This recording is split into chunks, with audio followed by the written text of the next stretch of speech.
Nuclear war would forever divide human history into two eras, everything before and the post-war apocalypse. In the worst scenario, massive fires would engulf tens of thousands of square kilometers, killing hundreds of millions within hours. But the true catastrophe follows afterward. Nuclear war could trigger a nuclear winter, potentially leading to billions of deaths and even the collapse of civilization itself. How does it work, and what would it look like? Fire causes winter. When a nuclear weapon explodes, it instantly creates a sphere of gas hotter than the sun, igniting everything within kilometers. This deadly fireball rapidly expands, forming a powerful shockwave that causes immense destruction.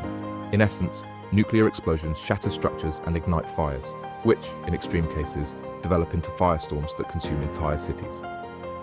Immediately after detonation, a massive mushroom cloud rises above the ruins like a dark omen. But within hours, an even deadlier cloud begins to form. Burning cities, forests, and fields generate intense heat, creating localized weather patterns with powerful winds that feed the fires. As hot air and smoke rise, they form enormous pyrocumulonimbus clouds that carry soot and ash high into the stratosphere. Under normal conditions, smoke from fires is washed out by rain. However, pyrocumulonimbus clouds push soot far beyond the reach of weather systems, meaning it remains suspended in the atmosphere for years. If a single city burns, it's a localized catastrophe.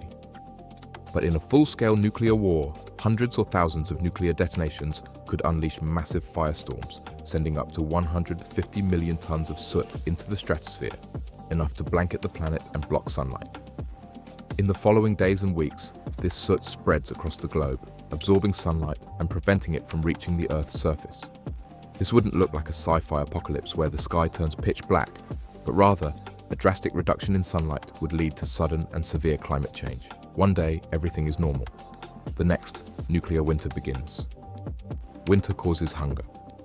The severity of nuclear winter is still under scientific debate, but one key factor determines the outcome: how much material burns and for how long.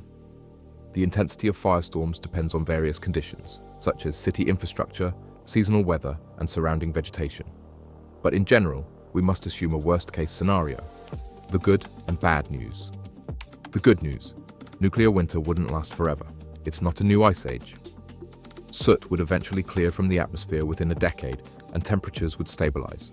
The bad news: climate shifts would be almost instantaneous, disrupting global ecosystems faster than any species could adapt. Seasons would be thrown into chaos. Winters would be longer, summers shorter and colder, or even non-existent. Less sunlight would lead to less ocean evaporation, reducing rainfall and possibly triggering worldwide droughts. This is disastrous because our food supply relies on sunlight. Without warm summers and adequate rainfall, crop growth would plummet. Most of humanity lives in the mid-latitudes, where temperatures are ideal for agriculture. The majority of our food comes from a handful of highly efficient crops grown in a few key regions, such as the Great Plains of the US and Ukraine. From these breadbaskets, food is distributed worldwide. In the worst-case scenario, a nuclear war would drive mid-latitude temperatures below freezing for years. Under such conditions, no crops could survive, leaving the world's food supplies depleted.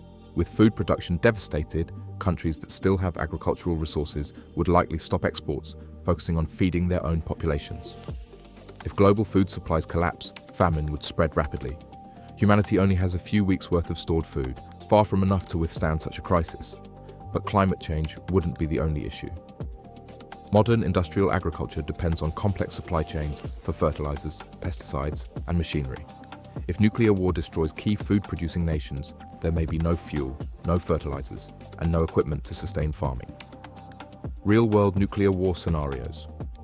Scientists mainly analyze two potential nuclear conflicts when estimating nuclear winter effects: a war between India and Pakistan, and one between the US and Russia.